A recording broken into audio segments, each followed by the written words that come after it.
ઊમઠી મરચું આશરે 2 ચમચી તમે જોઈ શકો છો। મેં ખલબાદ લઈ લીધી છે। ધાણા જીરું પાવડર મોટી 1 ચમચી। ત્યારબાદ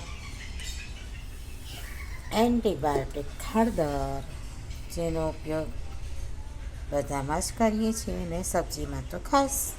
તો આ છે હળદર અને સ્પેશિયલ બાદશાહ પાઉંભાજી મસાલો, જે આશરે અડધી ચમચી લેવાનો છે। અને તમે જોઈ શકો છો આ રીતે બધો મસાલો મિક્સ કરવાનો। ત્યારબાદ સ્વાદ મુજબ મીઠું। તો ટેસ્ટી મસાલો તૈયાર છે, જેને આ રીતે એકરસ કરી દેવાનો, મિક્સરમાં નહીં કરવાનું પ્લીઝ, ખલમાં જ કરજો તો ટેસ્ટ સરસ આવશે। શાકભાજી તો ઘણા મળે, પણ બનાવવાની રીત અલગ અલગ હોય। તમે કઈ રીતે વટાણા ટામેટાં બટાકાનું શાક બનાવો છો અને હું આ રીતે બનાવું છું। કુકર લીધું છે, આશરે 3-4 વ્યક્તિની સબ્જી બને છે। અહીંયા મેં 1 કળછી જેટલું, નાની કળછી જેટલું તેલ લીધું છે। તરીવાળી સબ્જી રેડી થવાની છે।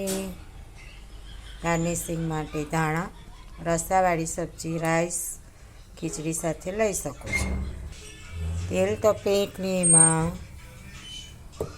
જે બટ્ટામાં મસાલો કર્યો છે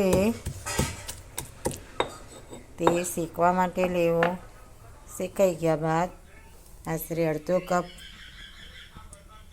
પાણી રેડીને સાતળવા દેવું।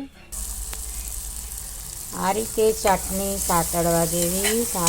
ડુંગળી, લસણ, આદું, કુંટી મરચું, પાઉંભાજી મસાલો, હળદર, ધાણા જીરું અને સ્વાદ મુજબ મીઠું લઈને આશરે 1 સીટી બોલાવી સંતળાઈ ગયા બાદ આ રીતે વટાણા, રીંગણ, ટામેટું, બટાકા લઈને વઘારી દેવું। આશરે અડધો ગ્લાસ પાણી રેડવું। ખીચડી, પરોઠા, રોટલી, રોટલા, રાઈસ સાથે ગ્રેવીવાળી સબ્જી રેડી છે।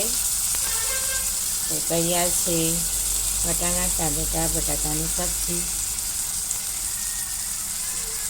આને પાણી રેડી દીધું।